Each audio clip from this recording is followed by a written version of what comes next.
Welcome to the Pipeline Profits Podcast. If you're here for the first time, welcome. If you've been with us before, then welcome back.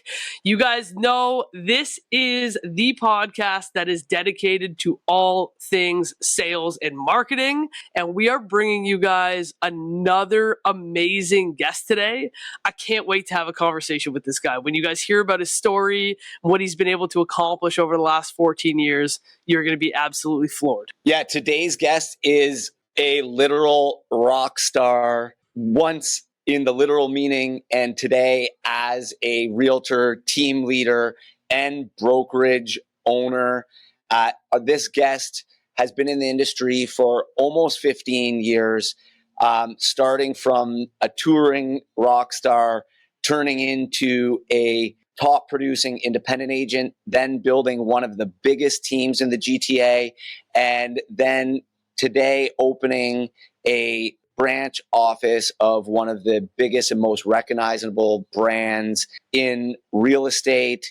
We are super excited to have none other than Paul Greenberg with us today. Welcome to the show, Paul. What's up, guys? I'm like sitting here blushing. I was like, wow, I haven't heard someone talk so nice to me this year, which has been 4 days. So hey, we're starting the new year off with a bang. I love it. How you guys doing? Good. Awesome. We're excited to have you, man. I'm excited to get to know you a little bit more, learn a little bit more about the journey, because I assume you weren't born owning a branch of a brokerage and having a team and all this stuff. Definitely not. I'm sure our audience, viewers, and listeners would love to know how you got there, and if and how they might be able to get there too. Awesome. Yeah, no, it was definitely a long road. Like you said, I'm in my 14th year now in real estate. And if you would have asked me 15 years ago if I'd be selling houses, I probably would have laughed at you. So yeah, it's definitely been a journey to get where I am today. What was the push to get into real estate? Like, what was the motivation there? So like you guys mentioned in the intro, I was a touring musician, and I think I got a little tired of sleeping on floors and eating dollar menu and Taco Bell every day and living in my parents' basement. It was time to become an adult and get a real job. So it was either go back to school and become a lawyer or get into real estate. And the thought of, working in an office for 40, 50 hours a week kind of turned me off, which is funny because I'm married to a lawyer now. But yeah, so I've always been a people person. I liked being on the go, and never having like a set schedule always appealed to me. So yeah, made the transition from music to real estate. So you transitioned into real estate, and I know like you saw success fairly quickly. Yeah. Two-pronged question here. What do you think you did differently than most new agents that you would recommend they do so they could see that quick success that you saw? Yep. And then also, like, what shocked you, about getting into real estate? Like, what was different than you expected, on making that decision that real estate was the right choice? Like, did you kind of be like, oh, this maybe wasn't? So yeah, kind of a two-pronged question there. So the first one, I guess when I started, nobody was on video. And like 14 years ago, I think my first listing, I got 3 months into the business or 4 months into the business. And I decided to do a video intro like MTV Cribs. I remember I had I was using Matt Vardy. I was like one of his first clients, and he used to shoot my band and stuff. So he's like, why not get on video? And nobody was doing it. So I started going that way. But even before I had my license, I remember being in course 2 and 3, and every Saturday and Sunday, I was going to like 3 or 4 open houses a day, just seeing how agents interacted, how they were talking to clients. And I based my whole business on open houses. There were a lot of people who hated doing them. And I'm such a strong believer, if you want to get in front of people who aren't in your sphere of influence, which is really important at the beginning, open houses are the way to go. So I was seeing what they were doing and figuring out how I could do it better. Yeah, so just seeing what they were doing, how I can, put my own spin on it. Yeah. And it worked out for me. So I did my first 3 deals in the business, being in the industry for only 6 weeks. Yep. I did my first deal in my first week, which was a walk-in client, and sold a townhouse, I think in Richmond Hill, for $237,000. Yep. Which was... That sounds like 15-year ago pricing. Yeah, I remember when I hit my first $500,000 home, I was so stoked. On a $500,000 place. That's awesome. Well, hey, you know what? there's people listening from all over. Oh, there you go. Here's the thing, right? We say that in the GTA, we laugh about it now. If you're listening or you're watching and you're in a lower price point market, at some point You'll in time in the future, you're going to be on a podcast and you're going to say that one time I hit that $500,000 house was super exciting. And it might be 15 years from now. It was, or even like getting up to my first $1 million home. I remember a $1 million listing and all that stuff was super popular. And that took like, 4 or 5 years to get there. And that $1 million home now is probably like $20 million because I feel real old here. I guess what kind of surprised me was how archaic our industry was when I first got into it. Yes. Fax machines still blew my mind. And just like that people, so I guess even still to this day, they think it's easy money. And it's not. Like, you need to work. Like, you're your own boss. You need to be a self-starter, and you need to wear a lot of hats. Like, you're not only selling real estate, you're a marketing genius, you're a lead gen genius. You are a therapist more so than a real estate agent most of the time. It's like you got to wear a lot of hats. And I feel like a lot of people getting into the industry, they, especially now, I think they think you can get on, TikTok, do a couple dances, do a couple of property tours of listings that aren't yours, and, be a top producing agent. So it's work. And I think that was a huge misconception, and not so much for me because I've always been a self-starter and I've always, given 120% for everything I've done. But like, it was, I think, a lot more than I anticipated, because it's not just like, hey, meet people. My best friend wants to buy a $14 million home. He's going to use me. And, when I started, I think there were 40,000 realtors in Toronto, and now there's like 72,000 realtors or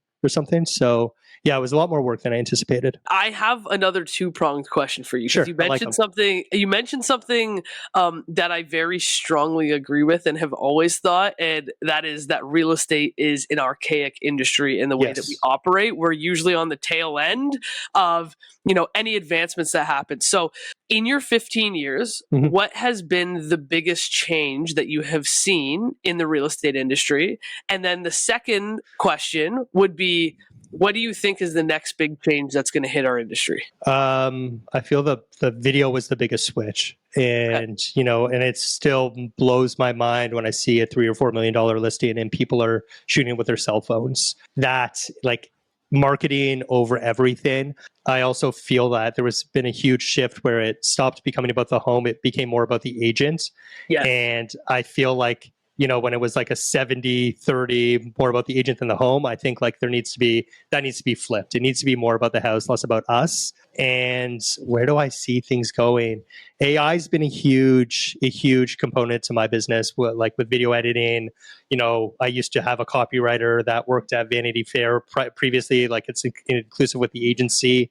And now it's just like, we're using ChatGPT to do descriptions, to figure out marketing trends. Like, AI is the way of the future. Do I think it's going to replace us? I don't think so. Sales still is a people business, but I feel like streamlining, like I said, like having a podcast and using something like Pod Pro to take something that's going to take you 4 hours to edit, or even hiring an editor, you can do it yourself in 5 minutes. And you can focus on lead gen and focus on being out and meeting people rather than sitting in front of your computer editing. So that's a huge shift. As a team leader, do you really push your agents to leverage technology, AI, et cetera, as much as possible? Like, do you preach and teach that, or is it something you do for them as a team leader? So it really depends on the workflow and how busy we are. Like, I do have a smaller team, and my team's been with me for the last, I think, 4 years now. That's actually something we're touching on our team meeting on Tuesday, is leveraging, ChatGPT, even like, Photoshop AI, any of that kind of stuff, to really utilize it to save time. I feel like this year, especially coming off of, 2023, it's everyone's saying getting back to basics, but it really is like doing 2 hours of lead gen a day. And, however you leverage AI. Like, I had a cold lead, and I feel like when you get a cold lead in, and that first intro email can be extremely hard. And I used ChatGPT and I got a response in 3 minutes. So I was like, oh shit, like, what if I've been using this my whole career? Where would I be right now? So little things like that we have pinpoint. So yeah, I'm definitely going to really implement the best tools to use for AI within the team. It's funny that you mentioned that because I'm like wholeheartedly obsessed with AI. I think I've spent maybe the last 6 months as that has really been my focus of like how to learn how to build AI tools and whatever. And it's funny, you mentioned like the AI not necessarily taking us over, but what it does is it is able to compress our time, right? Exactly. And so we can get more stuff done in less time and quite honestly, with significantly less skill sets. And one of the things that I see is agents are like, oh, well, I don't have time and I don't know how to do that. And AI is like the bridge of I don't have time and I don't know how to do that. But the one excuse that I still see people making, it's not the excuse of I don't have time anymore, I don't know how to do it. It's like they won't take the time to learn AI. If there's any skill set you can learn, it's how to use the tool, right? Yeah. And I think it's a little tough because stuff is, constantly changing. Algorithms keep changing, and it's just really staying on top of it. And you really need to implement that as a part of your job, is staying on top of that stuff or bringing in the right people who can help you do that. Because where, AI was at the beginning of 2023 compared to now, it's completely changed, right? Like even, having a podcast, and I use like Opus Pro for doing my clips, upload the full episode. It gives me 20 reels. I don't need to take that time. And it's so simple now with, having a camera, set up a camera, get a lav mic, and you could be popping out content without having to spend $3,000 to do a batch content day, which is, what a lot of us used to do. And you don't need to do that anymore. You don't need to hire, which kind of sucks for a lot of these, media companies, because like people can start doing it themselves. And the more time and more money you save, the more you can put it into other aspects of your business. Yeah, well, it's an opportunity for these media companies to understand how am I going to make that pivot, right? So it's like it's kind of the benefit for us being archaic in real estate, as we're like, okay, cool, now we can do all these things. But when you're a media company, you're like, okay, I do actually need to make a fairly sizable pivot or shift in my business because it is being changed so drastically as a result of AI eliminating a lot of these things. But that brings me to like asking you about your team, right? Because specifically for us, not only with our team, but also with SalesGenius, it has allowed us to compact the size of our team and allow, each individual person is responsible for several different tools now, right? So we don't need as many people because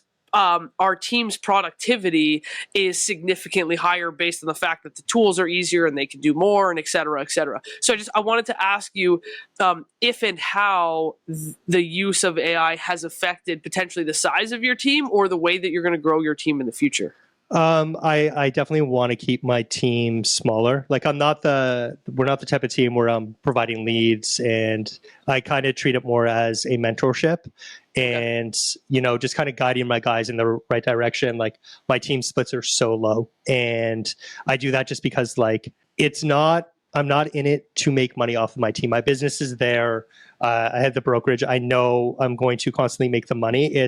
I think you're mightier. Like I'll go to listing appointments with my guys. I'll like go to buyer meetings with my guys and not take extra stuff. I want to see them succeed. It's more just like we're like a unit. We're a tight knit unit, right? So my assistant, I know AI helps her a lot. Like I'm really looking to Mondays, which is a program for scheduling and stuff like that. Like there's a lot of programs that I want to implement to make her job easier, because at the end of the day, she is still looking after 5 people plus me, which I'll take as another 5 people just because I'm, a diva and tough to work with.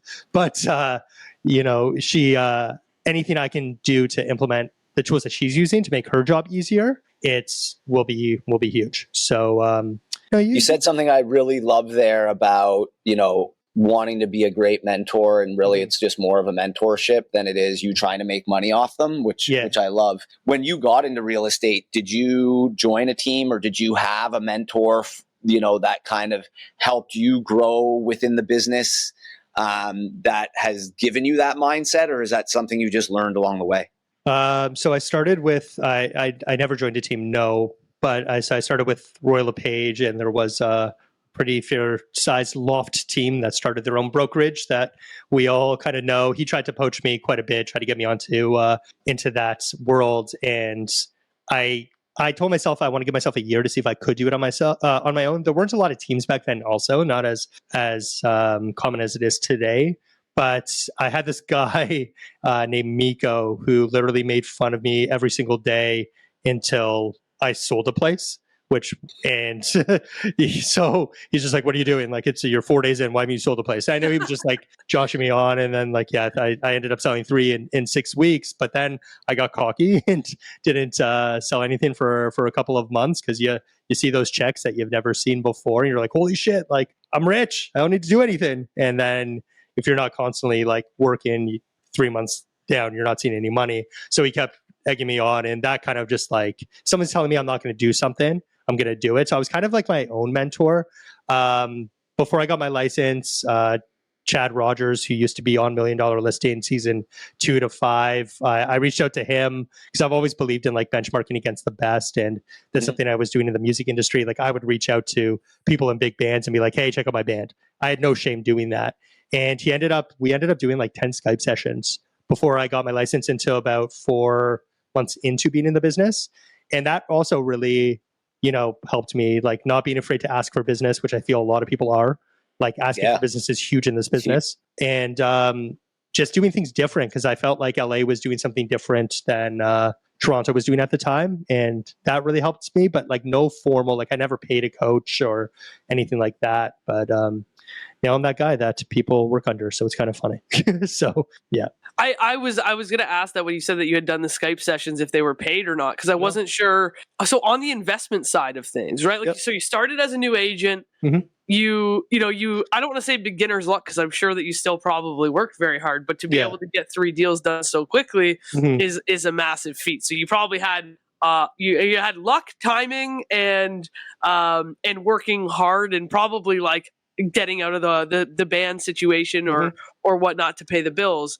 How did that transition then into, like, let's talk about year 3 to year 5, right? Sure. So I think those are pretty big years in a real estate agent's journey. It's like, can you get past year 2 and year 3? It's like you're just scrounging to stay above water and like hope that you can continue on with this career. And I find with a lot of people, year 3 to year 5 is when they're like, oh shit, okay, I'm going to run this like a real business. I'm going to start building systems. I'm going to start scaling. I kind of understand what the heck is going on now. So I want to like uncover what those years look like for you. I remember hearing that if you get past year 1, that's great. You get past year 3 and then year 5 and then 7, right? I think it's also for like marriages too. But it was just constant grinding, right? I was an individual agent up until then, and I put in the work. Like if I wasn't doing my own open houses, I was sitting in other people's open houses. I wasn't afraid to ask for business. Keeping in touch with my clients. Like thankfully, I was like young. I started when I was 26, and I looked a lot younger than that too. I looked like a rejected boy band member with my hair, and I still wear skinny jeans and the deep V-neck and all that kind of stuff. But like people related to me, and I felt like if you relate to people and you don't come across being sleazy like a salesperson, that just kept me going. So that was the mentality I had throughout all those years. I didn't want to sell people. I wanted to guide them. I would pull people out of situations. And I think I got lucky because I was working with a lot of first-time buyers. With first-time buyers, a lot of their family comes out with them. And then I started helping out their parents because they thought I was cool. Like, I've never been big into drinking, but like I would go out and have a drink with a client, and their parents would come and they're like, oh, wow, this isn't like my realtor who I've been using for 20 plus years. This is actually fun. It's not stressful. And I kept that same mentality and just kept grinding. And I hate that word, but, hustling and putting in the work. And I just always had the mentality that I would be a top producer in the industry and I would do whatever it took to get there. So I never had a fail mindset. This was my plan B. There was no plan C. There was no safety net under me. My parents weren't going to take me back home. Like I had to sell to survive. And thankfully it worked. And I think like if you put me in a situation where there's a little bit of doubt, like I'm going to prove you wrong. And that's always been how I've been since I was like 12 years old, selling like baseball cards or pogs or whatever it was. Well, I just really dated myself, but like it's Pogs. it's like a pog We haven't had NASCAR. Pogs mentioned in the podcast yet. So No, I'm not happy about pogs that. yet. I'll give you all the 90s throwbacks throughout this whole time. So I love it. it was that's how I've always been. I've always had that mentality, and I think seeing the movie Boiler Room really changed my life. And it was like a Ben Affleck like monologue. It was like act as if. So like I never acted as a new agent. I never acted like I was inexperienced. Anyone asked me how long I've been in the industry, I was always like, oh, a little while now, but I've got a bunch of deals under my belt. Right? It was never like, oh, I was 3 weeks in, and that was from like the first meeting I had 3 days in the business. Like I just started. And I'm like, yeah, I'm fairly new, but I'm experienced and I know what I'm doing. And that's just how I've always been. So you had some, great free mentorship and then also some bullying when you first got into the business.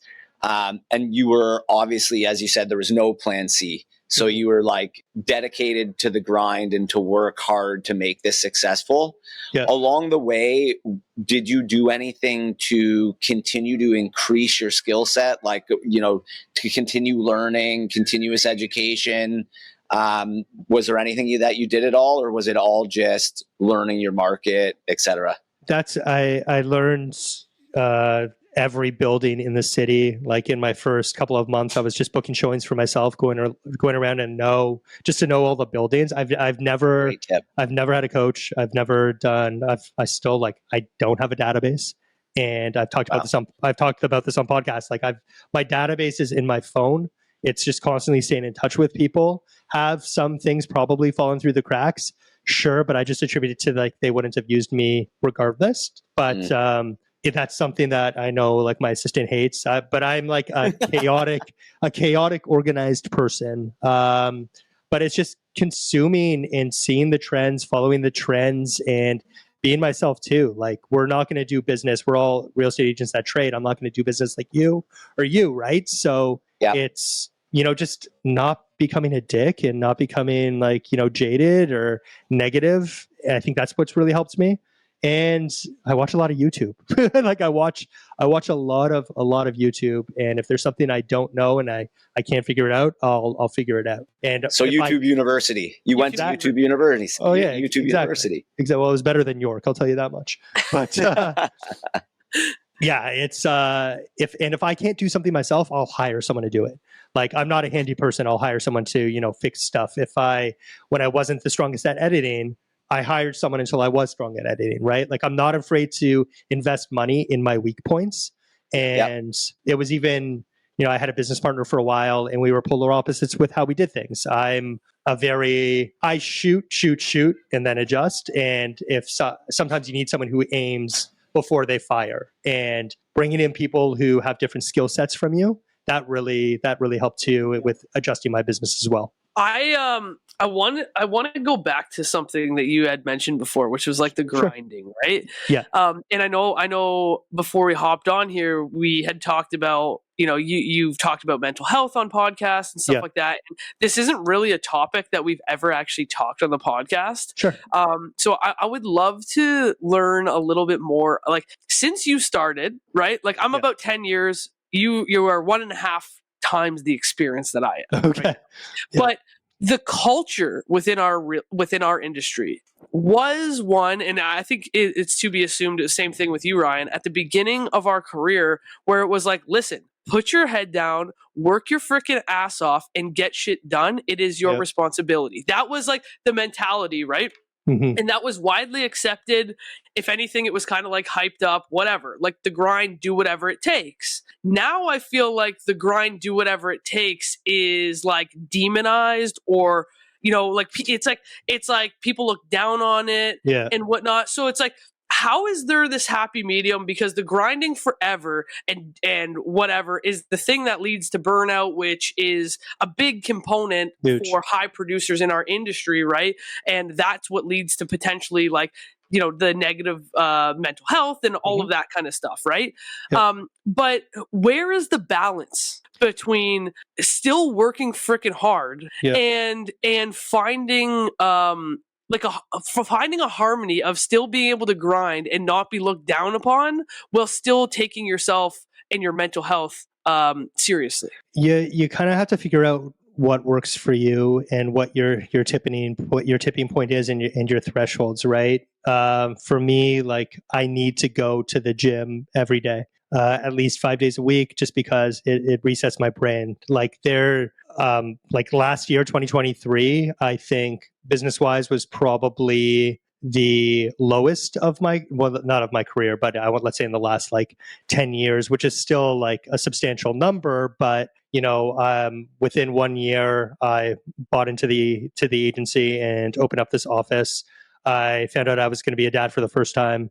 Congrats, by the way. We're going to get there. Thank you. I, got married.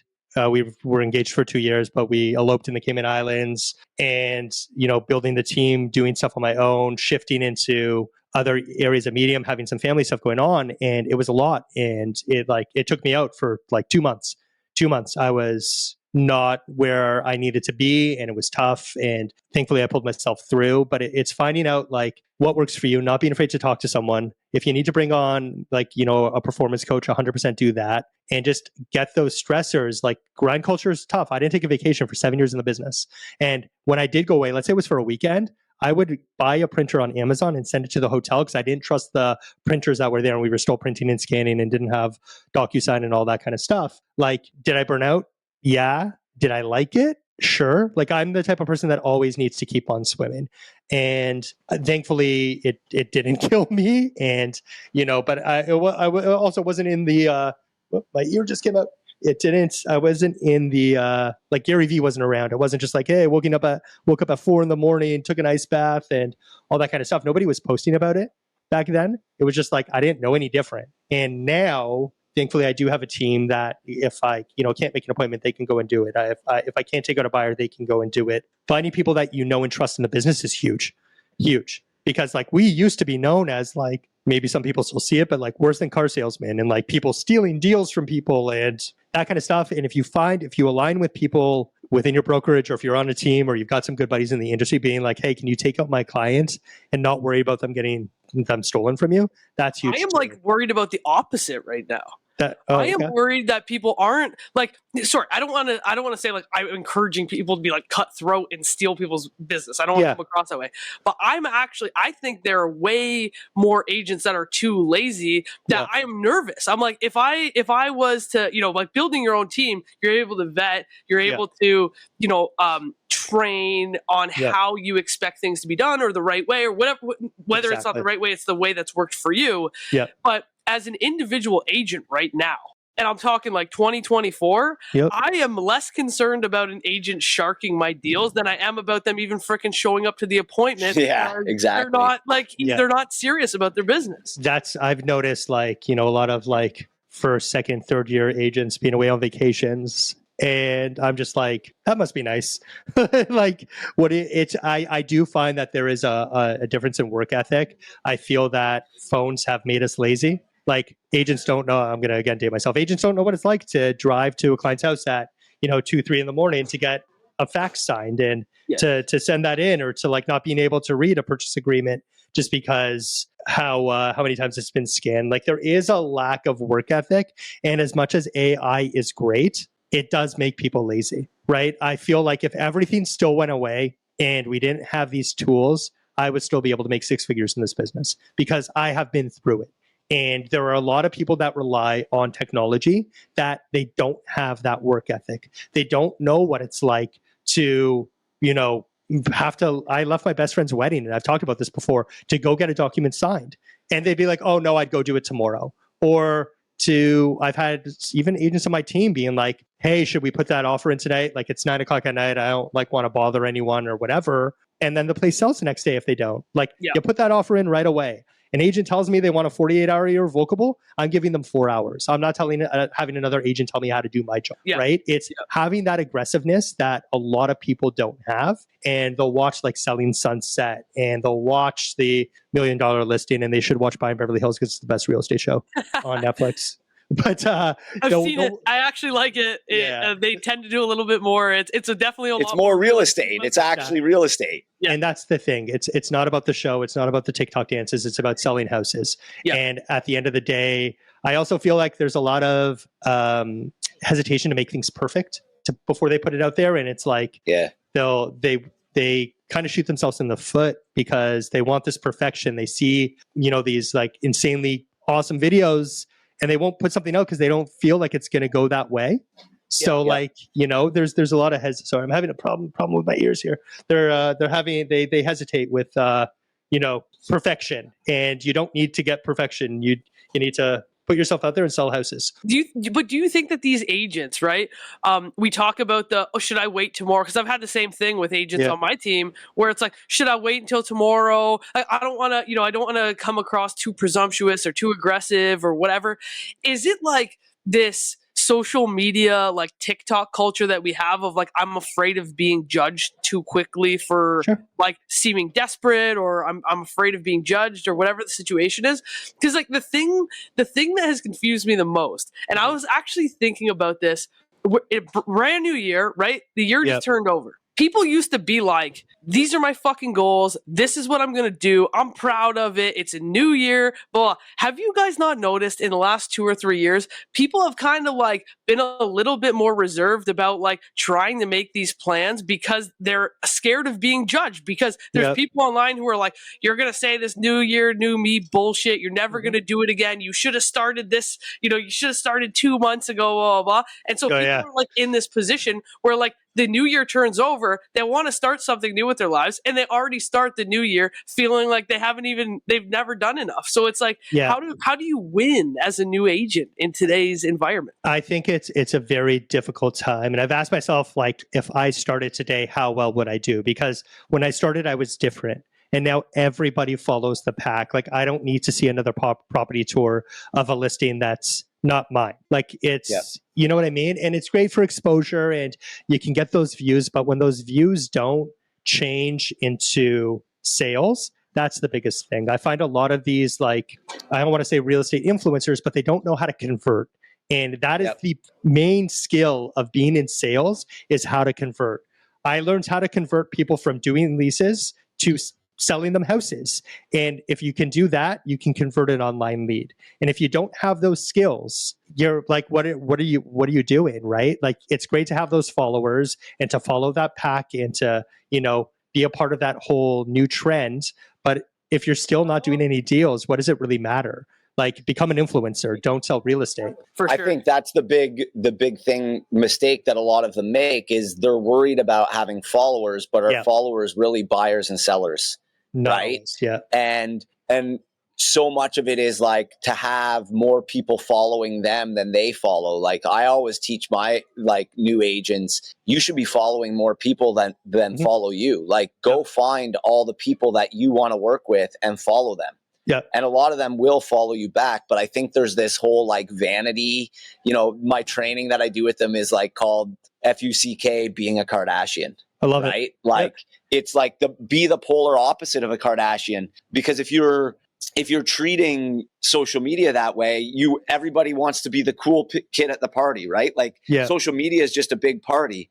But if everybody's trying to be the cool kid at the party and standing in the corner in their fancy outfit and not talking to anyone, then we're at this big party where no one's having any conversations. 100%. And if no one's having any conversations, you're not building any relationships. And as you said, you're not converting it into actual business. And how are you going to convert those people? So I think that's like a huge piece of it, is they all want to, we didn't have this, right? Paul, exactly. I started around the same time as you. I didn't have social media. I wasn't watching what other agents were doing. I was just out there trying to get freaking clients. Exactly. And obviously having exposure is huge, and coming across being an expert is huge, but you can't come across being an expert unless you are an expert. And that's like, that's the biggest thing, right? Like, you need to know your craft. And I feel like people get the real estate license and they're thinking, what's my first TikTok video? It's like, no, it's how do I do a listing appointment? How am I talking to these people? How do I look up listings? Like, that should be your first thought. Like, you don't put the cart in front of the horse and all of those old sayings. Yep. agents today, they lack the fundamentals. They lack the sales. They lack the work ethic, has just popped up on the screen. I had to give a shout out to whoever's listening. Whoever's listening on Facebook right now just dropped us a comment and said work ethic. So I just had to drop it in there. Thank you for your comment. We agree with you. Yeah. And also, I don't mean to cut you off, but if you are watching or listening to this and you're not live, you guys should join our Facebook group because you have the capability to listen in early on every single podcast. So the link to the Facebook group will be in the comments below, and you can come and join in and be a part of the conversation. Love that. Yeah, and that's the thing. Like you need those sales. Like we're salespeople at the end of the day, right? We need to know how to negotiate. We need to know how to call people's bluffs, and it's those little things that it's not dancing and pointing to things on the screen, and that's great and all. But if you don't have those fundamentals, and we're doing a deal together, like I'll run right through you. And that's what you said something earlier that I think is really interesting, and Ryan has used this several times, and it's like I can't remember exactly how you worded this before, and I don't want to put words in your mouth, but it's like you kind of feel gross pushing someone into buying from you. Like you don't want to seem like a salesperson. Yeah. I don't want to feel like I have to sell you. I want someone to buy from me. Yeah, and like I've said this in listing appointments, and my old business partner used to cringe at it, but I'm just like, I tell people, I'm like, listen, I don't need your business, I value it. And that's a big difference, right? Yeah. I'm not going to go and I'm not a 1% agent. I'm not going to go and negotiate my commission because if I'm that desperate for a deal, if someone comes with a lowball offer, I'm going to tell you to take it, right? Like I put my clients first, and that's the biggest thing that a lot of people don't. I don't think about the dollar before I get it. I want the service to be so awesome that I get 3 deals from those people. And how am I going to do that? By being honest, by working hard, and doing exactly what I say I'm going to do. I'm not going to tell a client that their place is worth $4 million when it's really worth 3 just to get that listing. That's not the business I'm in. I'm not collecting Pokemon cards here.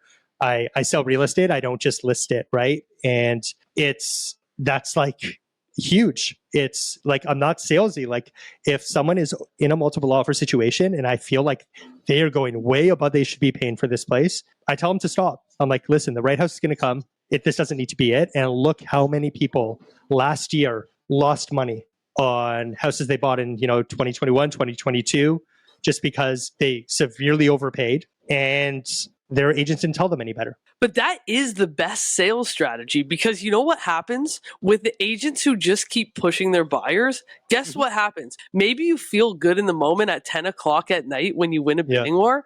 And then guess what happens? The clock ticks midnight. It's another day, and you are living through anxiety-filled days waiting for the freaking appraisal to come in. And guess what the worst situation is? The appraisal comes in, your clients don't have enough money, something goes down the drain. Did you make a sale? No, you made yourself look like an ass. That's what you made. Exactly. And it's that, I think that's the biggest problem. People think about their bank account more than the person that they're helping. And this is a massive transaction for people. And I think we become desensitized to that, right? Like the amount of deals that you do a year, if you're doing 10, 15, 20, 30, 50, 100 plus deals a year, it's another deal to you. But at the end of the day, this is like one of the largest moments, if not top 3 largest moments of people's lives. And when you lose sight of that, that's when, you're a sleazy guy. And that's not how I want to operate. That's what I said when I started in the business. I said that the second I wake up and I hate what I do and I hate myself for doing it, I'm out. I'll go on to the next thing. And thankfully, obviously there's been days where I'm like, fuck, I don't know, I can swear here, but okay, fuck, I fucking hate real estate. I hate it. You know what I mean? But you wake up and you realize what went wrong and how you can fix it and improve that situation, but never put your clients in a bad situation. And that's the best. So at what point did you realize, or was this how it happened? But did you realize I think about real estate in the right way? Because I'll be honest, a lot of what you're saying here, is exactly how I've operated in the business. I used to say to people in listing presentations, I'm in the business of selling real estate, not collecting listings. So I don't want your listings if it's at a price I can't sell, right? Exactly. I'm not here to say I have 15 listings. I'm here to say I've sold 15 listings. Exactly. But at what point did you kind of realize, hey, the way I think about things is the right way, and there needs to be more agents that operate as I do. So I'm going to start a team. I think that I've always, I guess from being in a band, I was never a solo artist. There's always a power in numbers. And whether it's, I know there's a lot of people that start a team for optics. They're like, hey, look at me. I've got a team and they've got 30 people, but none of them do any business. Real estate's a really lonely business. And the amount of times that we're eating in our cars, or, you don't really have someone to benchmark off of, bounce ideas off of. It's, I think I was 6-7 years in where I was just like, okay, like I'm good at what I do. I want to align myself with people that, also do things the way that I do. Before we had the Form 801, I had an agent lie about, having other offers come in, and I knew she was lying. My client's like, what if she's not? Like, we've got to come up. And I was just like, my gut's telling me that there's nothing there. And I knew there wasn't. And my client ended up, I think, overpaying by like $5,000 or whatever it was.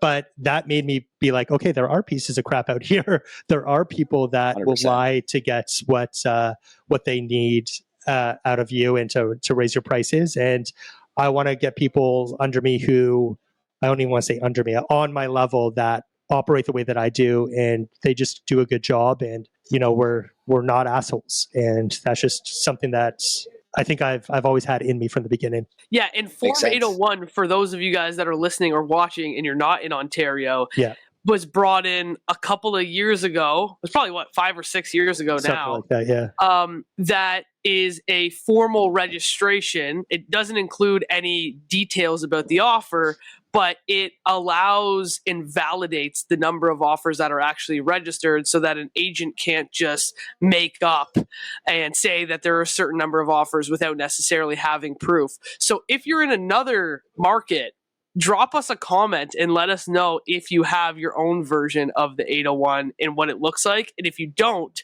would you like to have one, or do you think it would be, detrimental to your marketplace? Because it kind of kicked up and stirred up some controversy at that point. For sure, yeah. It's the people that are not ethical, and and it's just there's no need for that. We're all trying to raise the quality of real estate agents and like the standards. Like if you read any news post about real estate agents, especially these days, it's brutal, and people seriously don't like us, and they think that we screwed up the markets and all that kind of stuff. And there's no reason for that. Like if you're a good person and you're an honest person, just put that into your business, and that's in whatever you do in your life, like friendships, relationships, anything. Like just be a good person. Don't be shitty. That's the mantra for 2024. Don't be shitty. I do think that consumers in 2024 need to do more due diligence in who they're selecting as their agent, because we just talked about people having their own bank account as their priority, even though technically your contract with your clients says that you have their best interest at heart. We're in a difficult season. For many people, they've had tough years in 2023, and when you have a tough year, it's a lot easier to put yourself first than it is to put your clients first. When you have, tons of business coming in. So I actually do think for consumers right now, it's really important that they interview several agents to make sure that they are working with someone like you, where it's like, that this person's going to put yourself first, that they can, pay their mortgage, regardless of how long this takes. Right. And that's funny that you say that, because that's a line that I use. I'm like, listen, I'm still going to be able to pay my mortgage. My dog's still going to go to daycare. Like I'm good. I just want you to get the best service possible without, like I value it. I value that we're sitting down and we're talking about selling the biggest asset in your life so you can get to that next chapter. And that's important. And it's, like you said, like we're not just collecting listings. I want to sell them. I don't want to be that guy holding 25 listings. I want to be that guy that has those 25 solds, right? So right now, holding 25 listings would be a nightmare. Oh, it's horrible.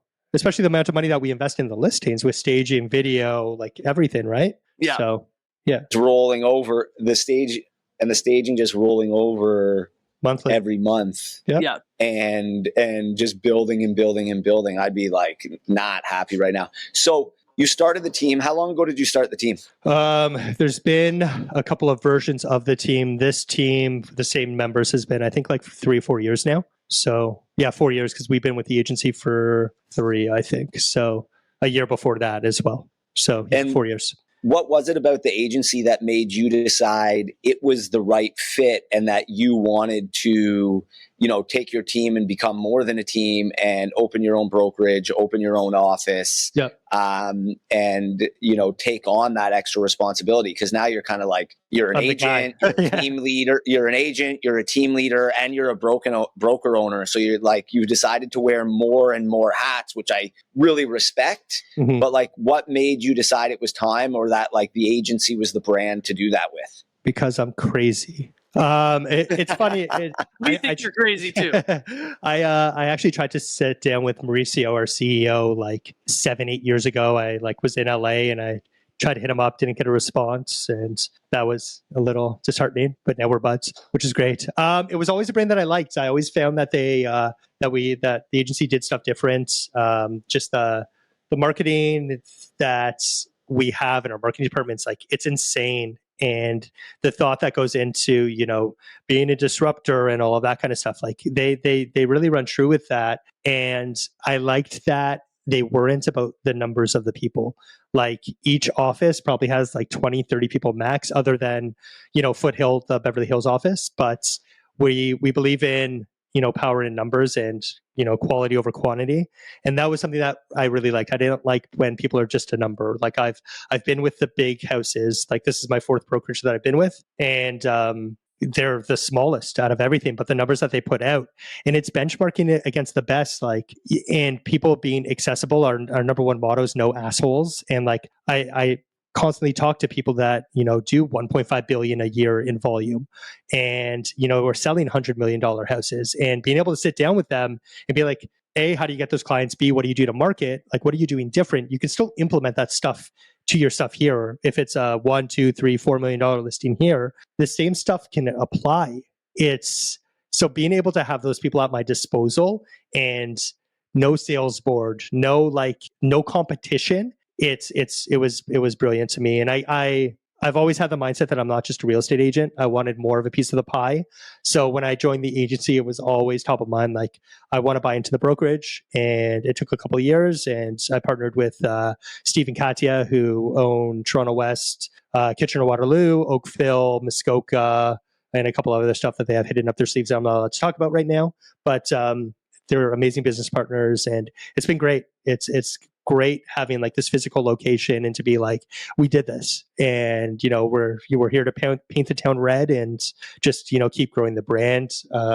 There's a big shift towards cloud-based brokerages. I know, like, you guys are with that, and I've always been an in-office person. I've always been a collaborative person. I still like that model, and there's, I think, space for both. So yeah, I mean, there's definitely space for both. I see both sides of the coin. I think the bridge that gaps cloud-based and in-person, there is one bridge, and it's community. Yep. Do you have other people around you that are doing things that you want to do, that you have as an outlet? And I think that is the worst and best part of our industry, is if you don't have it, it's so lonely. And when you do have it, you realize how great this industry really can be.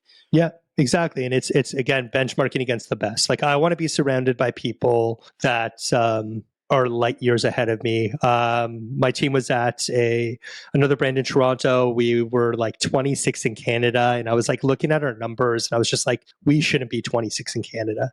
Like, we should be like 150.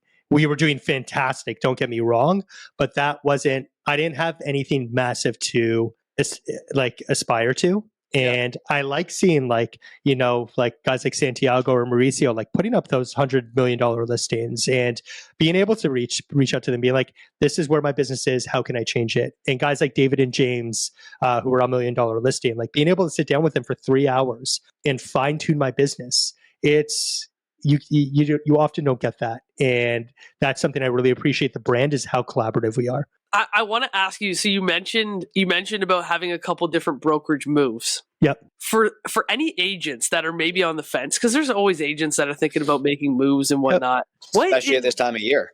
It's the biggest turnover. Yeah. Like, what's the worst part about changing brokerages? And if you're going to change brokerages, what kind of ducks do you need to get in a row before you kind of pull the trigger on that? So I've treated every single move like a record launch.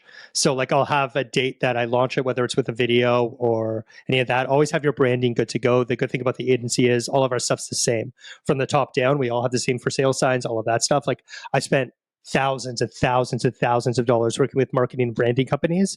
So like if you're not with a brokerage that is specific to user stuff, have all of that stuff ready to go and just make a big splash about it. And it's scary and it's an investment. And you need to realize like every time you move, you got to put money into it. You got to put money into your business to really stand out and do that. So it could be like all new for sale signs, open house signs, business cards, photos, like all of that stuff, have that already and make a big deal about it. Don't just like do a quiet launch, like make some noise. Yeah, well, I mean, the objective of going somewhere else is to move your or propel your business forward. Like exactly. That should be the objective. A lot of people are so split focused these days, and in down markets, it's always the brokerage's fault, and it's always like I'm paying too much money, and they blame everything else but themselves.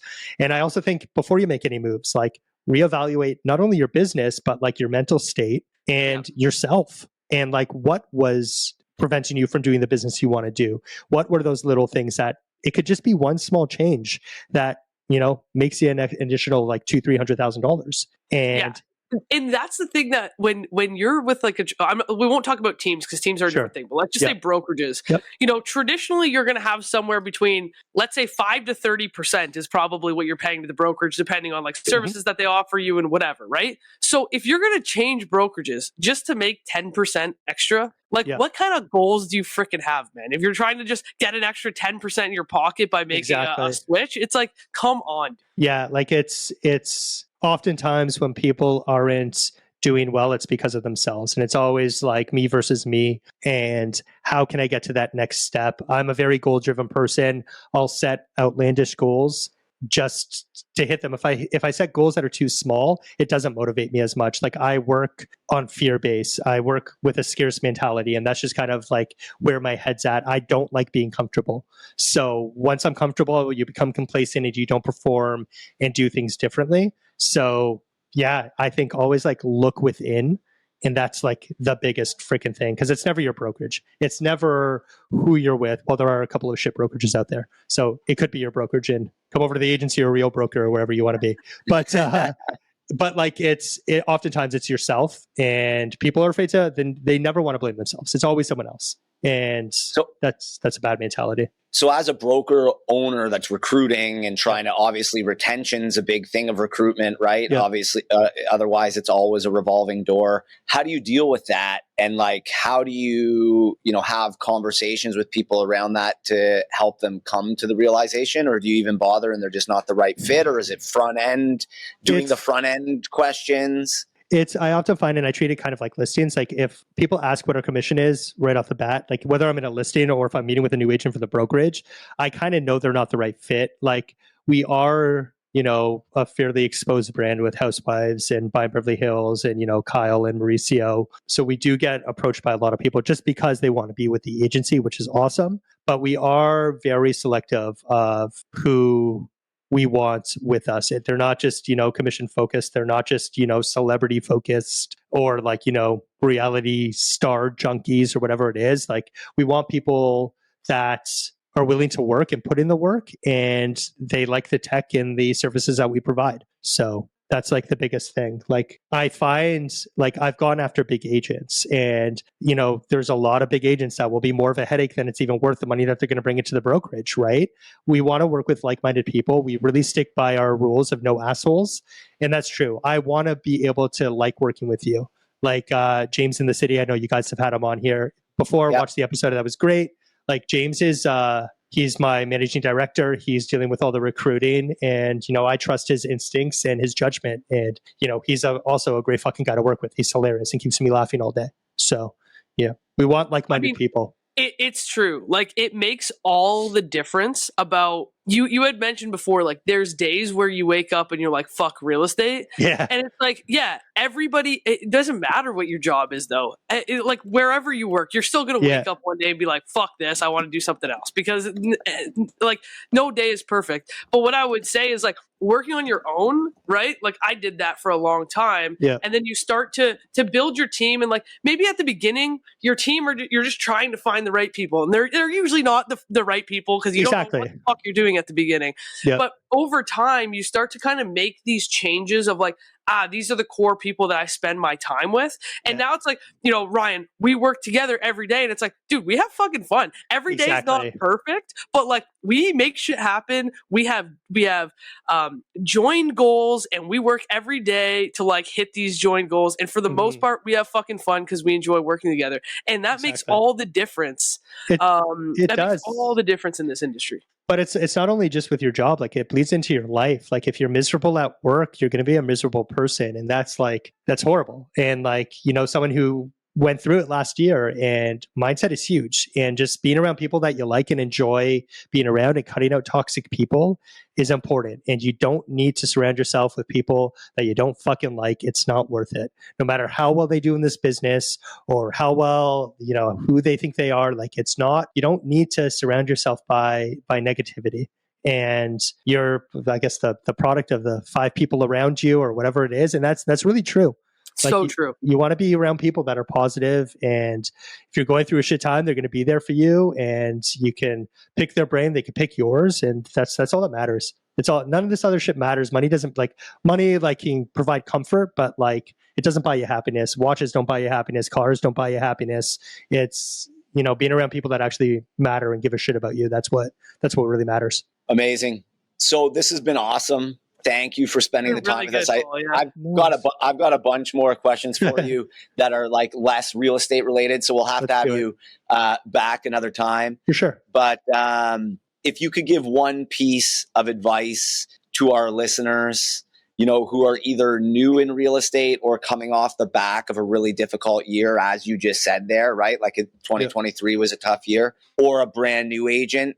Like, what's the one piece of advice that you'd give them, or that you give to all the new agents that join your team and that you hire, that you think our listeners could benefit from most? I'll make this a 3-pronged thing.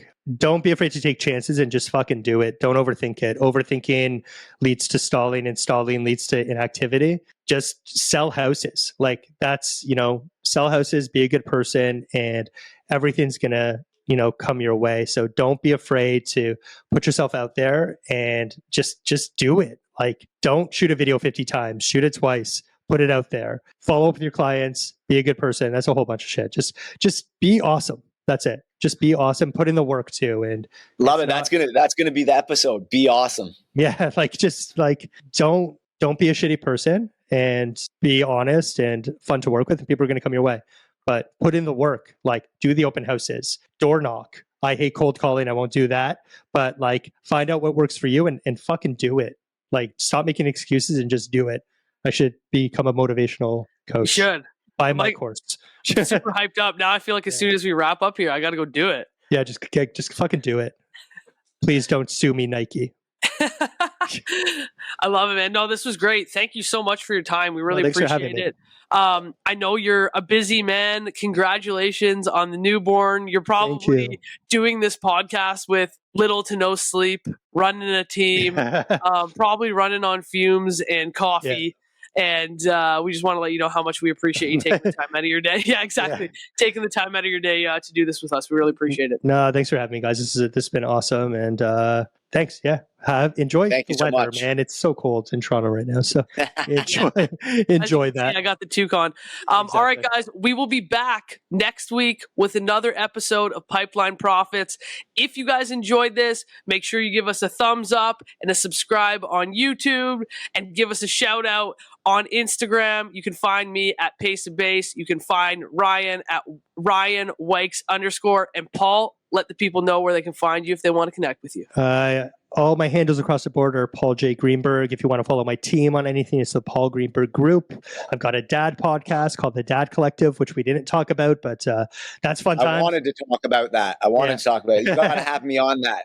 Yeah, no, 100%. Next time you're in Toronto, we're actually doing guests, so we can talk about relocating your family and stuff. But you're going to be here for Buzz in February. Yes. Right? Yeah. Got it. We'll chat. Yep. We'll chat for sure. All right, cool. And just reach up on all the interwebs kind of thing. Send me a fax because I'm sure. You got it. Yeah. He's I've got sending that one. printer to. He's sending that printer to his hotel. I love it, man. But yeah, guys, go check out the Dad Collective. Make sure that you give Paul a like and go and follow him to continue watching his journey. And we will see you guys in the next episode. Peace.